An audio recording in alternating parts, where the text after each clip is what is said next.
Hello, hello, hello, hello. Hey guys, welcome into 4th and 25 with Jrams. Hope you're having a good day out there. Hope you're staying safe. Hope you're having a good day. Hope you're staying cool. It is hot. Summer has arrived, my friends. It is a very, very warm day. Um, what is it, June 11th? Yeah, June 11th of 2026. We are entering the summer's worst part of the year, the worst part of the year when, as far as heat and humidity goes, especially if you live down here.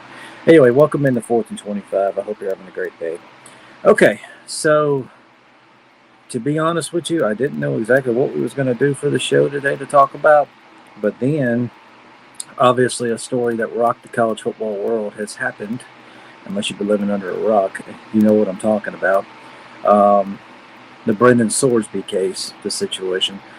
I was hoping to never have to talk about anything involving courtrooms and judges and all that crap. But unfortunately, this has rocked college football and it has rocked college athletics. So, unless you've been living under a rock, let's get this thing started. Okay, so the Brendan Sorsby situation has exploded. So Brendan Sorsby was granted an injunction versus the NCAA, so he is eligible to play this year after admitting to gambling. This is absolutely crazy. He was granted a temporary injunction against the NCAA that could clear the way for him to play this year, even after he was declared ineligible because he wagered on college sports. Now, I know that ain't quite the same thing you're looking at on this graphic, but we'll get to that here in a little bit. Okay, so a Texas judge granted him injunction Monday that prevents the NCAA from punishing him and for his violating its rules on sports gambling. The judge was Ken Curry. He ruled Sorsby's attorneys demonstrated he will suffer probable, imminent, and irreparable injury if he is unable to play for Texas Tech this year, and enjoined the NCAA from prohibiting Sorsby from practicing or playing this fall. So let me start with that. He will suffer probable, imminent, and irreparable injury. Well, let me just say this. He made a bad choice. Actions have consequences. So that right there is about as Bush League as a reasoning as I've ever heard. That is it's laughable. The dude broke rules. If you're going to bet in college sports, you should be gone. There's punishment for bad choices, and this is punishment that he should face. Anyway, so he will be suspended for the first two games, which are Abilene Christian and Oregon State. Probably wouldn't need him there, which was a penalty that had been proposed by his attorneys. Continuing on, Sorsby was ruled ineligible by the NCAA after it discovered he wagered approximately $90,000 on professional and college sports over 4 years, including 40 bets at Indiana football involving Indiana football in 2022 when he was a freshman there. That guy betted on the team he was playing for. Anyway, the NCAA denied Texas Tech's appeal for a reinstatement this past Friday. Then they got the judge involved, and obviously he got the injunction. Curry instead found in favor of Sorsby in another unprecedented decision against the NCAA. Yeah. So if you had any little bit of slight hope the NCAA could still enforce any rules, that hope's gone. The NCAA is nothing more than four letters. They got neutered. They can't enforce. You can't enforce this rule without a judge getting involved and turning it against you. I mean, the NCAA is worthless. It's point blank. They're worthless. They can't do nothing. There's no point in it.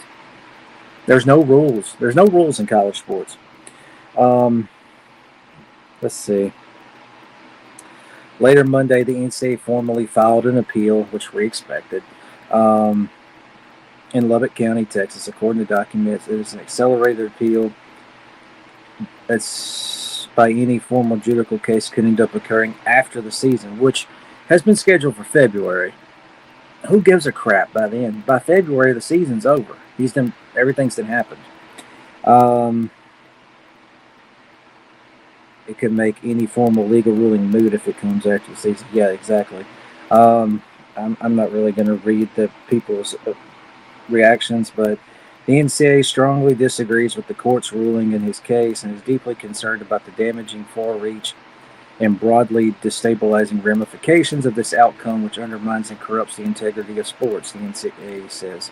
Yeah, it damages the integrity. I'm going to read what TCU coach Sonny Dykes said here in just a minute. But how are we supposed to believe the outcome of these games is real now? How are we supposed to trust it? How are we supposed to trust that it is pure college athletics being played now? And how are we supposed to believe that guys aren't throwing games? How are we supposed to trust that there's not point shaving? How are we supposed to believe that this is pure sports now and not just rigged entertainment involving Vegas? Point blank. Let's see. NCAA President Charlie Baker. There's no better example for why targeted intervention from Congress is necessary.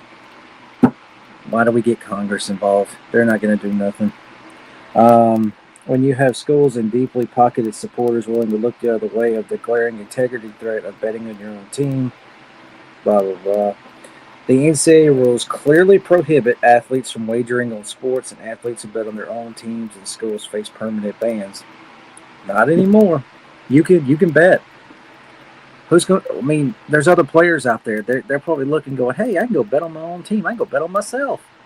And if they try to punish me, I'll just go get an attorney. I mean, this is unbelievable. I'm trying not to get too worked up. I was already worked up about it the other day. But Curry, who's also a retired Tarrant County judge, found Sorsby's attorneys demonstrated a probable right to the relief that's seeking the breach of contract, breach of duty of good faith and fair dealing, and breach of something duty in their case against the AA. The Tarrant County, which is where in Fort Worth, which is about 300 miles from Lubbock, they tried to cover this like it wasn't some guy helping Texas Tech out enough. Anyway, let's see. I'm trying to see if there's anything else to this I wanted to read real quick. Okay. All right. So that's all I'm going to read on that. Let's go back to the graphic that I had up here. So the Big 12 ADs held a call to air out their grievances over this. Let me pull it back up here on my phone so I can read it for you a little better. Okay. So they held a spirited call on midday here just a couple of days ago. The call underscored that the league's athletic directors, except for Texas Tech athletic director Kirby Holcutt, are united around the notion that Sorsby should not be eligible. He shouldn't. He broke the worst rule imaginable. He gambled on his own team. He gambled on this stuff while he was playing it.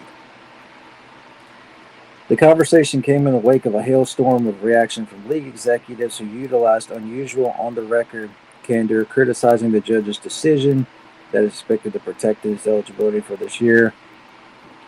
Let's see. The 10-year, let me pull it up here. The 10-year of Tuesday's call being strongly against Texas Tech and Holcutt was an unexpected result, considering athletic directors in the league have said they are disgusted, disheartened, and sad over this decision, but the question remains whether the rhetoric will yield any results. Don't bet the farm on it. That's my 2 cents. But the sources told ESPN that the call was the first in 3 expected steps by the Big 12 to potentially address it. Thursday, which was today, their executive board will meet with Yormark and review options going forward. Kansas Chancellor Doug Garrod is the Big 12 board chair. That'll be followed by a meeting of full board of presidents and chancellors expected early next week. It's unknown whether the league could rule him ineligible or not allow him to play, which is the approach AD seemed to favor in Tuesday's call. The ruling in Texas does not allow the NCAA to forbid him from practicing, playing, or otherwise participating. The Big 12's options also include an interpretation of League Bylaw 3.6, which allows the conference autonomy for discipline.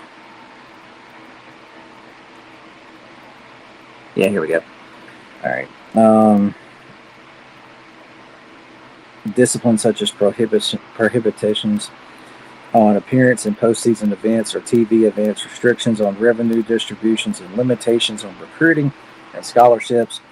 And then, of course, Big 12 Commissioner Brett Yormark summarized the call with them as we had a thoughtful and productive conversation with our athletic directors today as we continue to work through the broader implications of the situation. Okay, so there was that. Yeah, so this is an unbelievable situation. I'm just venting out my anger about it. I'm just going to be really, really simple. I'm going to be really honest with you. I think the dude should be banned. He should not be allowed to play. Point blank.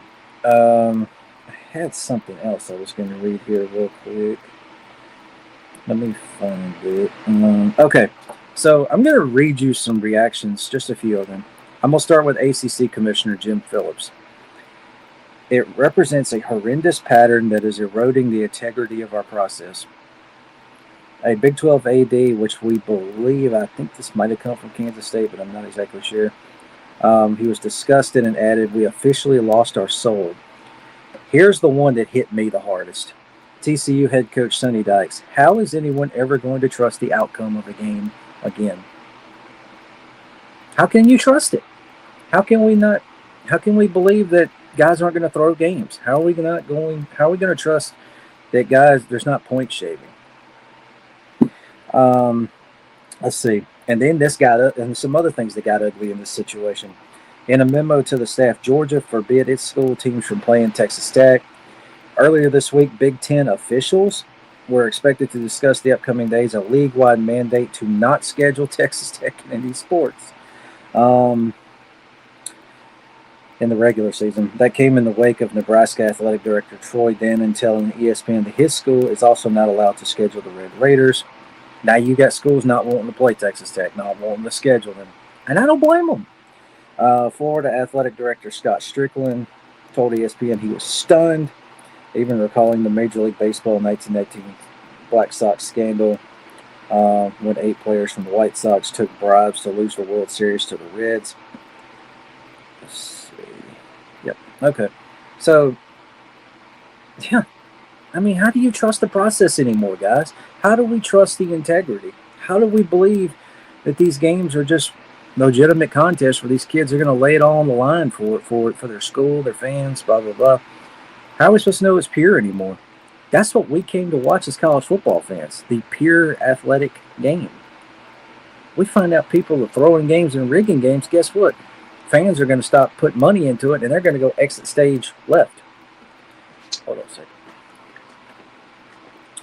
I mean, it's an unbelievable situation.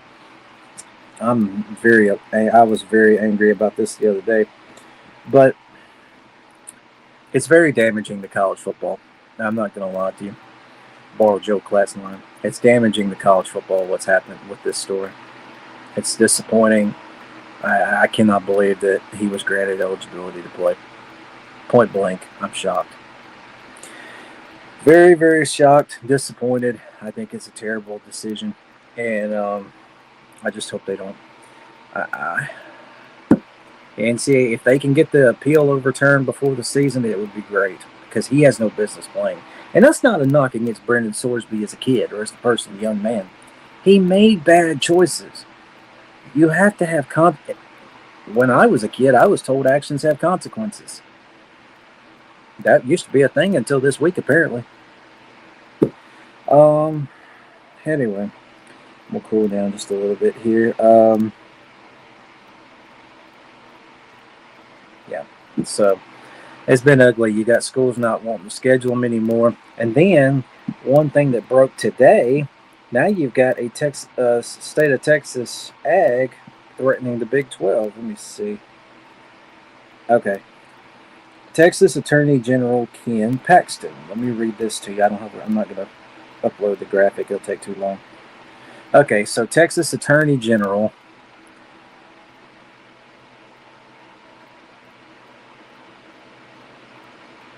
Okay, the Texas Attorney General isn't screwing around. He sends this letter to the Big 12 saying it will take legal action against the conference for any sanctions against Texas Tech over Brendan Sorsby.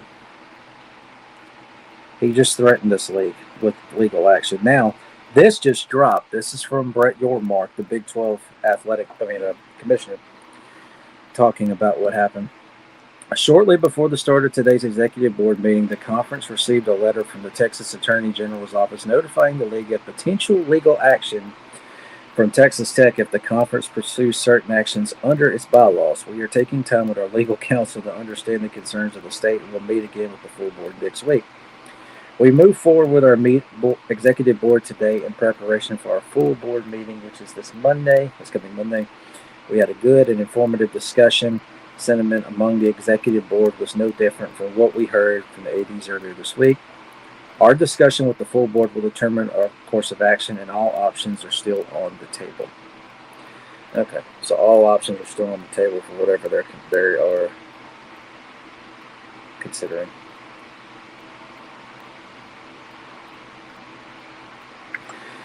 Anyway, so that's that. Sorry, that got my attention there.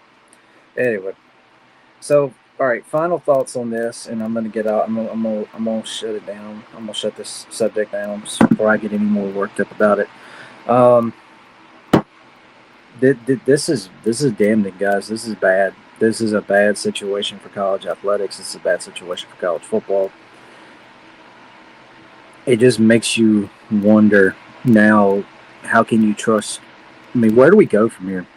There's no rules, nothing. And then the same people who out there are saying we need rules, we need legislation, we need leadership, when their school does something, they'll go get a lawyer and then they'll go attack the NCAA. I mean, what do you do? What do you do? Point blank. All right, so I don't know. I mean, I almost contemplated. I've been contemplating if I even want to do this anymore, if I even want to talk about this stuff, because now I don't know if I can trust the process. I don't know if I can trust and believe it all anymore. But I'm still here. All right, so let's take our first break, and I'm gonna cool off real quick. I'm gonna take a break, and when we come back, we'll jump into a couple of news stories. They're a lot more positive in some of them. But anyway, we'll be back in just a second.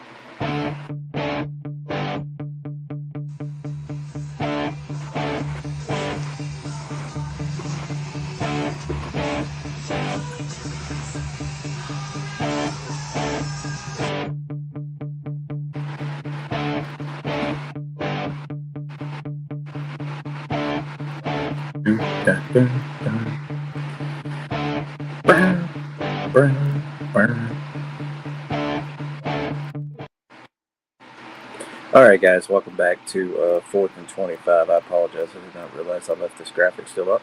All right, so let's talk about a couple of other things real quick. Let's see. That's not it. Where'd it go? A little bit of sad news out of Kentucky. Kentucky football defensive lineman Nick Smith died at the age of 20. No foul play was suspected. Let me pull it up here real quick. Okay. Sad news here. Kentucky D lineman Nick Smith died at the age of 20. School spokesman Jay Blanton said the University of Kentucky Police Department received a call Monday reporting a student was found dead in the resident home.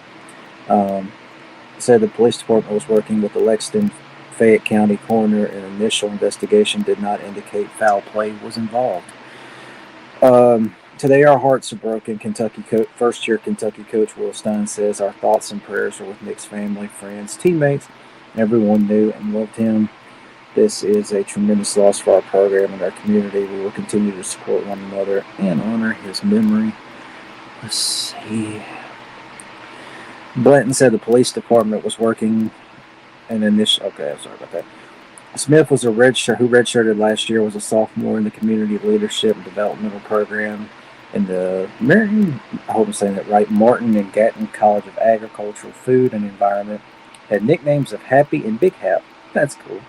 According to his biography page on the Kentucky Athletic website, he played football and basketball at Walnut Grove High School out of Loganville, Georgia. Man, and we were just talking about a player from Ball State that passed away last week's show. But anyway, our thoughts and prayers go out to this young man's family, his friends, and University of Kentucky football. May you rest in peace, young man. Okay, So, let's go to. Also, I don't have a graphic for this, but who remembers Brian Kelly, the LSU coach? Of course, former Notre Dame coach as well. So I wondered if he would get back into coaching this year and maybe take a year off. He does have a job, but he is the coach at. He's going to be a. Let me read this for you. Brian Kelly will help first-year Memphis head coach Charles Huff turn. He is a unpaid consultant. Huh. Oh well, at least Brian Kelly's still around, I guess, if he wants to be. Um, so he is still coaching. All right. And then also, hang on here. If y'all can hear me. Where is this thing acting up?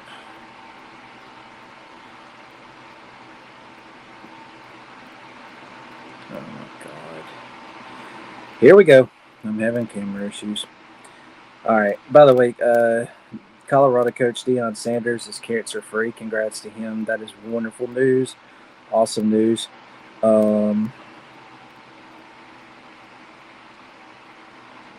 This stupid camera. I don't know why it's doing that. All right. Y'all hold on a sec. I'm going to take a from the it'll let me.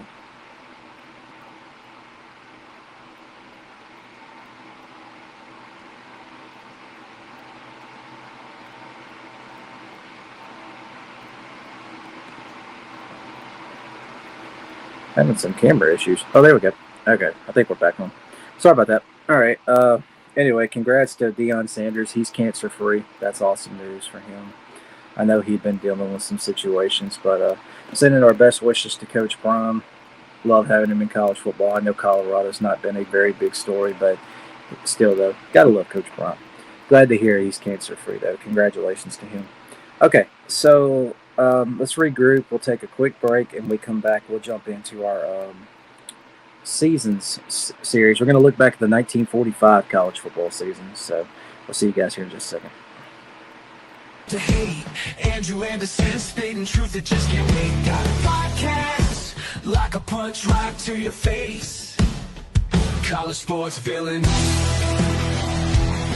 it over the place. I'll bring the facts whether you like it or not. Dropping truth bombs, giving it all I got. They call me a villain. Well, I wear that badge with pride. Nothing but secrets they try to hide. I rock in my veins, rebellious to the core.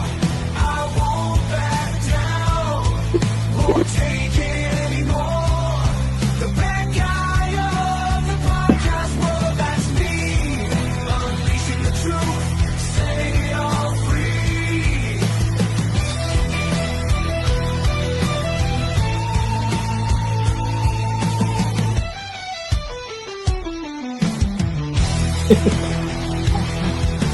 Yeah, you did that.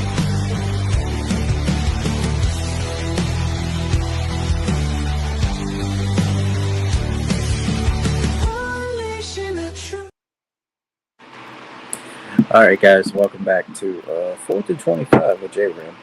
All right, so we've been doing a series the last couple of weeks called Looking Back on, we've been looking back at college football seasons of the past. We've done, let's see, we did 1987, we've done 77, we did 2000, done a few others. But for today, we are going to go back, way back. We are going to go back to the 1945 season. This was about the best graphic I could find, and love these old pictures. It looks like maybe Army and somebody. I can't tell who the other. It looks like a Michigan helmet, but really, really cool photo. Couldn't get a lot because this iPad's an idiot, but that's okay.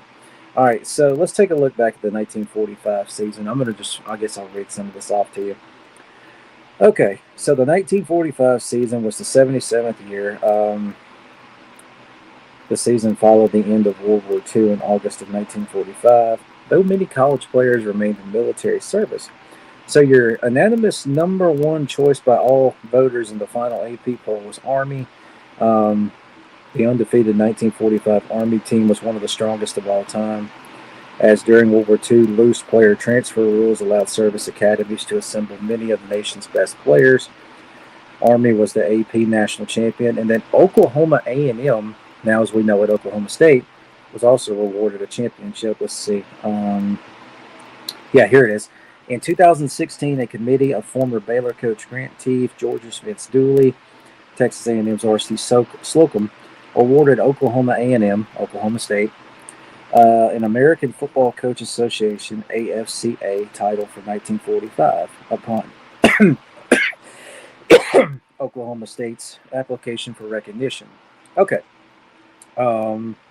As far as conferences changes, there was just one. Wichita State was an independent, and then in 1945 they joined the Missouri Valley Conference. Okay, so season timeline. The Associated Press did not poll writers until the third week of the season. Among the teams that had been ranked in the top 6 at the end of 1944, only 2 service academies, Army and Navy, as well as Ohio State, were still playing a regular schedule. Among the service teams that ranked high that year included Randolph Field, Bainbridge Naval, Iowa Pre-Fight, who no longer played against college teams. Okay, we'll move up here just a little bit. September 15th, Michigan beat Great Lakes Navy 27-2. On September 22nd, Michigan lost to Indiana 13-7. Minnesota beat Missouri that day 34-0. In a Friday night game in LA, USC beat UCLA 13-6. Crazy to think UCLA and USC played that early in the season. September 29th, Notre Dame would beat Illinois 7-0. Army beat Louisville Field 32-0. Navy beat Villanova 49-0. USC beat Cal 13-2. Ohio State would win at Missouri that day 47-6. Ooh. Okay, so we'll move into October. October 6th, Army beat Wake Forest 54-0. Navy beat Duke 21-0. Ohio State beat Iowa 42-0. Minnesota won at Nebraska 61-7. Good Lord. Notre Dame would win at Georgia Tech 40-7. UCLA beat St. Mary's Pre-Flight 26-14. The year's first AP poll was led by Army, Navy, Notre Dame, Ohio State, and Minnesota. That was your top 5. Moving to October 13th, at Yankee Stadium, number 1 Army beat Michigan 28-7. Pretty sure that's where this picture came from. I think that's the Army-Michigan game that was at Yankee Stadium that year. Number 2 Navy stayed unscored upon with a 28-0 win over Penn State. Number 3 Notre Dame beat Dartmouth 34-0. Number 4 Ohio State beat Wisconsin 12-0. Number 5 Minnesota beat a team called Fort Warren, military team, 14-0. So the top 5 is still the same. We'll move to October 20th. Number 1 Army beat Melville PT Boats 55-13 in Baltimore. Number 2 Navy beat Georgia Tech 20-6. Number 3 Notre Dame would win at Pitt this day 39-9. Number 4 Ohio State would lose to number 9 Purdue 35-13. Number 5 Minnesota beat Northwestern 30-7. So your new top 5 was Army, Notre Dame, Navy, Purdue, and Minnesota. Way different time. October 27th in New York, number 1 Army beat number 19 Duke 48-13. Number 2 Notre Dame beat Iowa 56-0. Yikes. In Philadelphia, number 3 Navy beat number 7 Penn. Back in these days, Ivy League teams were in the top 10, 14-7. Number 4 Purdue, though, was shocked as they lost to unranked Northwestern 26-14. Number 5 Minnesota would lose at number 12 Ohio State 20-7. In Birmingham, number 6 Alabama beat Georgia 28-14. Number 8 Indiana beat number 14 Tulsa 7-2. What an exciting game that was, to reach 5-0-1 in the number 5 ranking. So your new top 5 was Army, Notre Dame, Navy, Alabama, and Indiana. All right, so we'll go into November. Number 1 Army beat Villanova 54-0. Number 2 Notre Dame and number 3 Navy were both 5-0, and they met in Cleveland and played to a 6-6 tie. Thank God we don't have ties in college ball anymore. In Louisville, number 4 Alabama beat Kentucky 60-19. Number 5 Indiana beat Cornell College of Iowa 46-6. but dropped to 6th in the poll. In LA, number 8 St. Mary's beat number 6 USC 26-0. St. Mary's was a FD1 program at the time. So your new top 5 was Army, Notre Dame, Alabama, Navy, and St. Mary's. November 10th. Number 1 Army met number 2 Notre Dame at Yankee Stadium, and it was not even close. Army won 48-0. Number 3 Alabama was off, and in Baltimore, number 4 Navy beat number 7 Michigan easily 33-7. Number 5 St. Mary's beat Fresno State 32-6. Number 6 Indiana would win at number 20 Minnesota 49-0. So your new poll after November 10th was Army, Navy, Alabama, Indiana, and St. Mary's. Continuing on, November 17th in Philadelphia, we had number 1 Army beat number 6 Penn 61-0. Army was killing everybody that year. Number 2 Navy beat Wisconsin 36-7 in Baltimore. In Nashville, number 3 Alabama beat Vanderbilt 71-0. Number 4 Indiana would win at Pitt 19-0. Number 5 St. Mary's was upset as they lost to UCLA 13-7. Number 7 Notre Dame would win at Northwestern 34-7 and move back up to number 5, and the top 4 would still be the same. November 24th, number 1 Army, number 2 Navy collided, both unbeaten. Man, what a time. The Army and Navy were the top 2 teams in the country. That's crazy. Both unbeaten. I'm sorry. Wait a minute. I screwed up. Okay, that's the next week. Anyway, start over. November 24th, number 1 Army, number 2 Navy were both off as they prepared for the Army-Navy game. Number 3 Alabama, though, would beat Pensacola Naval Air Station 55-6. Holy crap. So Pensacola Naval Air Station had a team, and they played Alabama. Okay. Number 4 Indiana closed its season with a 26-0 win over number 18 Purdue, finishing 9-0-1. In New Orleans, number 5 Notre Dame beat Tulane 32-6. So your top 5 remained the same. December 1st, in the second number 1, number 2 matchup of the year, number 1 Army, number 2 Navy met in the Army-Navy game in Philadelphia. Army would be victorious in a 32-13 victory to close the perfect season in a wire-to-wire number 1 ranking. Number 3 Alabama beat Mississippi State 55-13 to move to number 2 in the final poll. Navy fell to 3. Indiana finished the season at number 4. Notre Dame, number 5, lost to the Great Lakes Naval Team, 39-7. Another military team that was kicking ass. Excuse my language. Number 6, Oklahoma State, which had finished the year 9-0, accepted an invitation to the Sugar Bowl, rose to 5th in the final poll. Your conference champions for that season. Let's see. Missouri was the Big 6 champion at 6-4, 5-0 in conference. Indiana, of course, ended the year as the Big 10 champion at 9-0-1, 5-0-1 in the conference. Crazy. I'm talking about Indiana now. The Border Conference, which does not exist anymore, New Mexico was the champion at 6-1-1, but it shows them 1-0-1 in conference, so not sure how that happened. But anyway, there was a conference back then called the Middle 3 Conference. Rutgers was the champion at 5-2, 2-0 in the league. Oklahoma State, that co-national champion team, was 9-0 and 1-0 in Missouri Valley play. They won the Missouri Valley. Not sure how they did that. Where did my stuff go? I just had it. Okay, there it is. The Mountain States Conference, Denver won with a 4-5-1 record, but they were 4-1 in conference. University of Denver, they don't have football anymore. The Pacific Coast Conference, this is what the Pac-12 used to be. That tells you how long ago 1945 was. USC won this conference with a 7-4 record. They were 5-1 in conference. The SEC, of course, Alabama was the champion at 10-0 and 6-0 in the league. The Southern Conference, Duke was the champion at 6-2, 4-0 in the conference. This is back when Duke, Wake Forest, and South Carolina and Clemson were in the same conference as VMI and William and Mary. That's how long ago this was. Texas was the Southwest Conference champion at 10-1, 5-1 in the conference.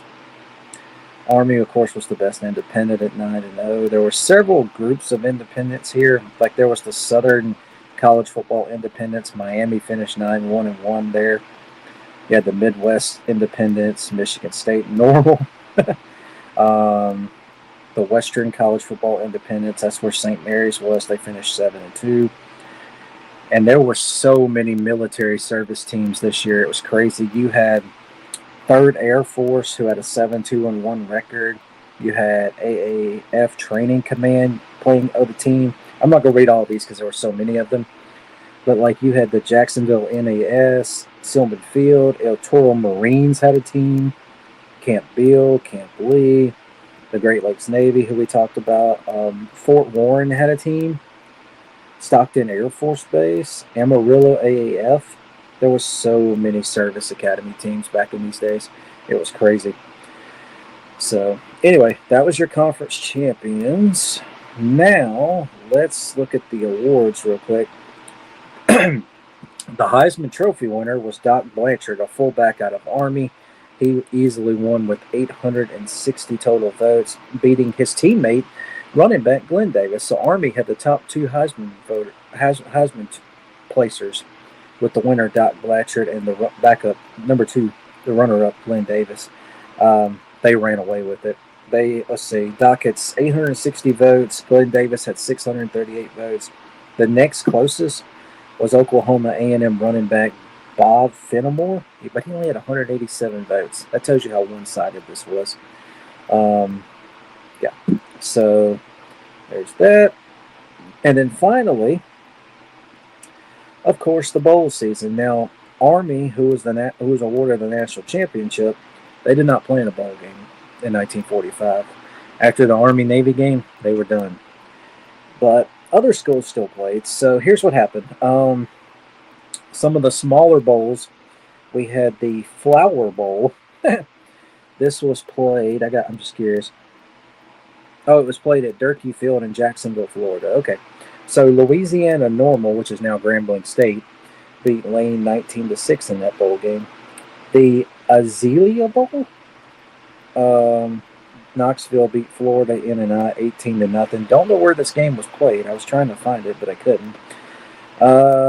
The Coconut Bowl,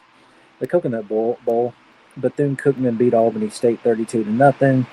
The Vulcan Bowl, Tennessee A&I beat Texas College 33-6. And then we get to more of the more remembered ones. Drake out of Iowa beat Fresno State 13-12 in the Raisin Bowl. I hope the trophy had raisins in it. The Oil Bowl saw Georgia beat Tulsa in a top 18 showdown 20-6. Where was this game played? Oh, it was played at Houston, Texas at Rice Field. Okay. But anyway, Georgia beat Tulsa 20-6. The Gator Bowl saw Wake Forest, who was number 19, beat South Carolina 26-14. The Sun Bowl saw New Mexico beat Denver 34-24. And then, of course, your big 4 bowl games that year, we had the Cotton Bowl, saw Southwest Conference champion Texas beat Big 6 champion Missouri 40-27. Miami would go on to win the Orange Bowl as they beat Holy Cross by a final score of 13-6. The Sugar Bowl, we talked about it, Oklahoma A&M accepted an invitation to play St. Mary's, and they beat them 33-13. St. Mary's does not play football anymore. We just know them for basketball, really. But they played in the Sugar Bowl that year, losing to Oklahoma State, at the time Oklahoma A&M, 33-13. And then finally, the biggest one of that year, of course, the Rose Bowl. You had number 2 Alabama, number 11 USC. It was not even a contest. Alabama would win the game 34-14 to finish off the season. Let's see. Okay, so the final AP poll in December of 1945. Remember back in, and I don't know if I told you all this, but back in these days, the final polls were done before the bowl games. One of the stupidest things I could imagine. I would have been so frustrated back in them days. But anyway, that's just how it was. Now, of course, we're not like that. So the final AP top 10 that year, number 10 was Texas at 10-1. Notre Dame finished number 9 at 7-2-1. Penn, the Quakers of Penn University, finished number 8 at 6-2. Back in these days again, Ivy League schools were D1. St. Mary's finished number 7 at 7-2. Michigan finished number 6 with a 7-3 record. Oklahoma A&M finished number 5 at 9-0, one of the co-national champions. Indiana finished number 4 at 9-0-1. Navy finished number 3 at 7-1-1. Alabama finished number 2 at 10-0. And Army finished number 1 at 9-0. So Alabama doesn't even get credited with a national championship that year, and they were 10-0. But yeah, you're sitting there thinking about it. Army, Alabama, Navy, Indiana, Oklahoma A&M. That was your final top 5. Only 2 of them played in bowl games. Oh well. But anyway, so that is just one final look of the 1945 college football season. All right, so let's take another break real quick, and when we come back, we're going to jump into our Rivalries Lost series. I got 2 of them for you, another 2 for you to take. We'll remember, look back on for a minute. See you guys in just a second. Look at me, I'm lost at sea, circling eternally. Come and help me from this insanity. Where my disgrace? I hate to see your face. I wanna see you drown in your sorrow. You know I know I'm not the same. I'm fading away. I'm falling into my grave.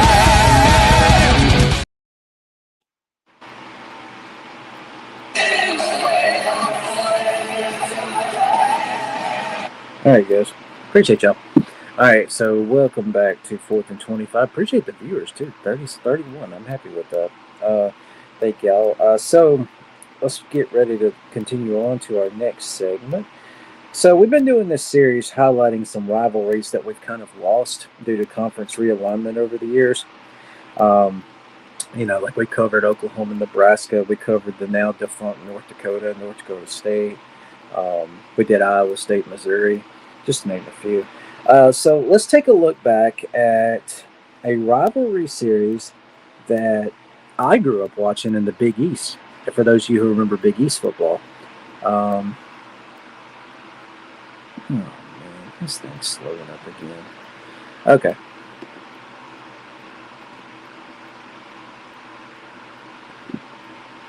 All right, y'all hang on. I'm having issues again. Sorry about that.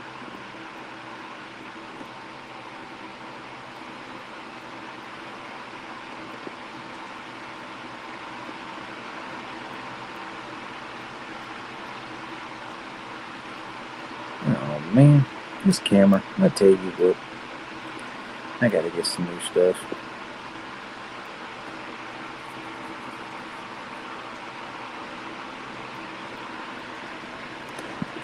I don't know why it's doing that. All right, so let's take a look at the West Virginia Tech series. Here's their beautiful trophy they played for. This is called the Battle for the Black Diamond Trophy. Pretty short trophy. All right, so the Battle for the Black Diamond Trophy. These two have played 54 times in their history. The series record is West Virginia 30-23 with 1 tie. Largest win was 1912, a 41-0 Virginia Tech beatdown. I was kind of shocked when I seen that number for some reason. Longest win streak, West Virginia won 7 in a row way back in the 1900s. West Virginia had won the last 2 in 2021, and I believe 2022 was the other one. They played every year from 1973 to 2005, and then they also played each other as Big East foes from 1991 to 2003. The winner of the game received the Black Diamond Trophy, sponsored by Risch Equipment Company, which was headquartered out of Bluefield, West Virginia. It was introduced in 1997 and was meant to symbolize the Appalachian region's rich coal heritage. The phrase black diamond is often used as a term for coal. Yeah, there we go. The last game was played in 2022. West Virginia won at 33-10. There are currently no more games scheduled for this series. Hopefully they'll get it back on the schedule, but just a couple of highlights. The 1979 game West Virginia capped one of the greatest comebacks in history. While they were trailing 23-6 at halftime, they rallied behind their quarterback, Oliver Luck, dad of Andrew Luck, And his 4 second-half touchdowns to pull out a 34-23 come-from-behind victory. In 1988, en route to the first undefeated regular season in their school history, West Virginia won the game 22-10. In the hardest game of that season, West Virginia battled 6 turnovers and 13 penalties and still won the game. That's crazy. You turned the ball over 6 times and you had 13 penalties and you still win a game. That's crazy. Former head coach Dan Nellen said this about playing in Blacksburg. Playing in here is like airplane landings. Anyone you can walk away from is a good one. Let's see. One of the greatest wins in the series by the Hokies came in 1999 when Mark Bolger, the West Virginia quarterback, was out. Freshman sensation Michael Vick came in. That was at quarterback for the Hokies. Virginia Tech would win the game 22-20. West Virginia scored a go-ahead touchdown that put them up 20-19 with 1:15 left. However, Vick led the Hokies on a dramatic drive that was highlighted by a 26-yard scramble when at Purity run out of bounds. Shane Graham hit a 44-yard field goal as time expired to give Virginia Tech the win, preserve their undefeated season, and keep their, at the time, national championship hopes alive. However, in 2004, Virginia Tech left the Big East for the ACC. This caused a major break in the rivalry and forced the schools to plan future matchups between the wheel of their athletic departments. But anyway, so yeah, that is the history of the West Virginia Tech battle for the Diamond Trophy. Sorry about that. I'm sorry y'all can't see me. I don't know why this camera's doing that. But anyway, here's another graphic from it. I don't know which game this is, but just a couple of images for you from this good old rivalry. Pretty cool trophy, by the way. All right, so let's move on. And our other series we're going to highlight, let's take a look at the Bridgers battle between Utah State and Wyoming. I don't know why. There we go again. Okay, let's take a look at Bridgers battle, Wyoming and Utah State. This one, I love these rivalries out west in the mountains. They played 73 times. Utah State leads the series 41-28, 4 ties. As far as the trophy series, we'll talk about that here in a second. Utah State with a 6-4 advantage. Utah State has the biggest win in the series in 1917, 57-0. They won the most in a row, 10 straight from 1927 through 1937. The most recent meeting was 2024. Utah State won that one. Now, of course, Utah State's gone to the Pac-12, so this series is on pause. Anyway, the term Bridgers Battle, as you see, came from when on November 25th of 2013, it was announced as the name of the rivalry after American frontiersman Jim Bridger from the 1800s, who spent much of his career in the region. A 50 caliber Rocky Mountain Hawken rifle was announced as the trophy for the game, widely considered to be what Bridger carried up in that area. They share a rivalry that goes back to the early 1900s when they were members of the Rocky Mountain Athletic Conference and later members of the Mountain States Conference.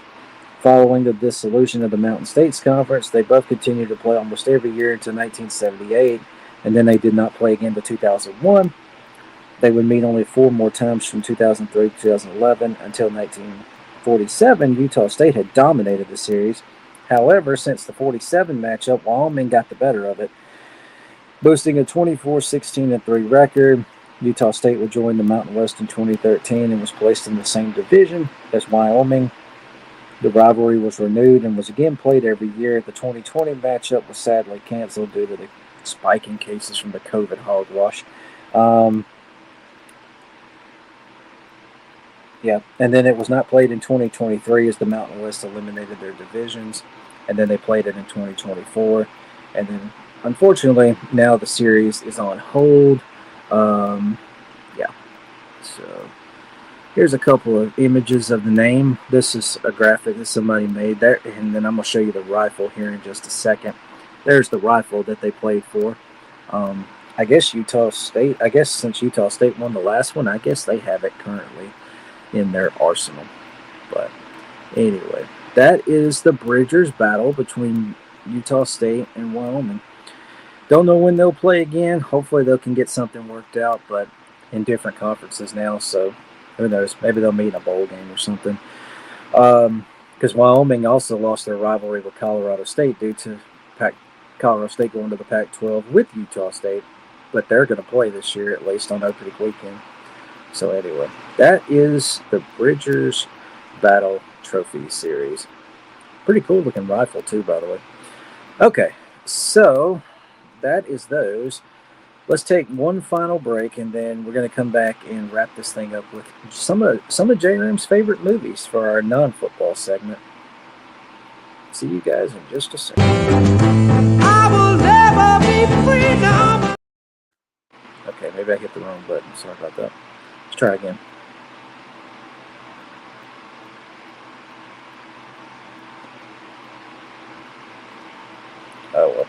Oh well, screw it. All right, here we go, guys. Let's just go ahead and jump into our non-football segment. So I really struggled trying to figure out to give y'all something maybe for this to let you know, learn a little more about me as just a person. We've done so many favorite foods. We've done places I'd love to go to, states I'd love to go to. I think I've done that. But then we've had a couple of sad ones. We've had to pay tribute, of course, after Kyle Busch's tragic passing. And then, of course, Ned Jarrett's also. So a little NASCAR stuff. So for this week, we decided to do some of Jram's favorite movies. So I picked 3 movies, and I'm just going to highlight them real quick. You might have grew up watching these. You may not have. So I'm not really much of an alien person. I'm not really into aliens and space stuff. However, I like this movie because it just got my attention. So this is the classic, if you remember, Independence Day from 1996. Where these big ships come into our atmosphere and they start blowing up these big cities like New York and LA and Chicago and all that stuff, Washington, D.C. But I love the fighter jet scenes, and I can't remember the actor's name, but the guy at the end who yells, "Hello, boys, I'm back." That was crazy. Makes me laugh anytime I ever see that scene anymore. But still a really good movie, though, and a classic. I know they did another one, but I've never seen it. I never saw it. But still a really good action-packed movie. Will Smith, great actor. Love his work. He's in this movie as well. Okay, so 2 more. We're going to do a couple sports movies. The Replacements. Keanu Reeves, Gene Hackman, rest in peace. Love this movie. It's so funny. Great story about a pro football strike where players go on strike, so they have to get replacement players to play until the current players cross the picket line and start coming back. This movie was great. All the replacements, the 2 brothers, the offensive linemen, they were hilarious. The linebacker, Daniel Bateman, I think was his name in the movie, he was hilarious, hitting everything, sacking every quarterback he could. He was a ferocious linebacker. And then, of course, Keanu, the quarterback. Great movie. Great movie. The jail scene where they're dancing to the "I Will Survive." Utterly hilarious. Classic. Love this movie. Always will. I'll still watch it to this day when I can. All right. And then finally, going to give a tip to Adam Sandler. One of my favorite movies he ever did. My dad and me both love this movie. The legendary Happy Gilmore. This movie is a classic. Chubbs, the one who had the fake hand. There was the alligator head. So many great things about this. Shooter McGavin. I mean, the movie's classic. This movie helped me discover Subway, strangely enough. I didn't know Subway was a thing until I seen this movie. I am a golfer. I like to golf when I can. So this movie also kind of strikes cool with me because I like to golf. But anyway, Happy Gilmore, classic movie. If you have not seen the original, please go watch it. This movie is great. Love Happy Gilmore. One of the best. One of, I guess, my top 10 movies maybe of all time. If I had to do a list, might do that someday. But anyway, love Happy Gilmore. Great movie. All right, guys. So appreciate y'all checking in, man. We've had some good viewership lately. We've had good numbers for this, so I appreciate y'all so much. We're going to close with a Bible verse, and as we always do, share a little bit of the Lord's Word. Okay. Our verse of the day will take us to James 1:5. If any of you lack wisdom, let him ask of God that giveth to all men liberally and upbraideth not, and it shall be given him. There you go. Because we serve an awesome God, a loving God. He's been so good to me and blessed me way more than I deserve. But no, if you don't know him, I hope you get to know him. Jesus is the way. He's the only way. And our God in heaven is amazing, Lord. He blesses us with so much good stuff. He's there for us always, ready, waiting for us to take him in. All right, guys. Thank y'all for checking me out. Hopefully we'll be back next week, and maybe things will have calmed down. Maybe the Sorsby thing will have cooled off some. Who knows? But we'll keep you posted for next week's show. I appreciate you guys. Y'all have a wonderful day. Stay safe, and God bless you.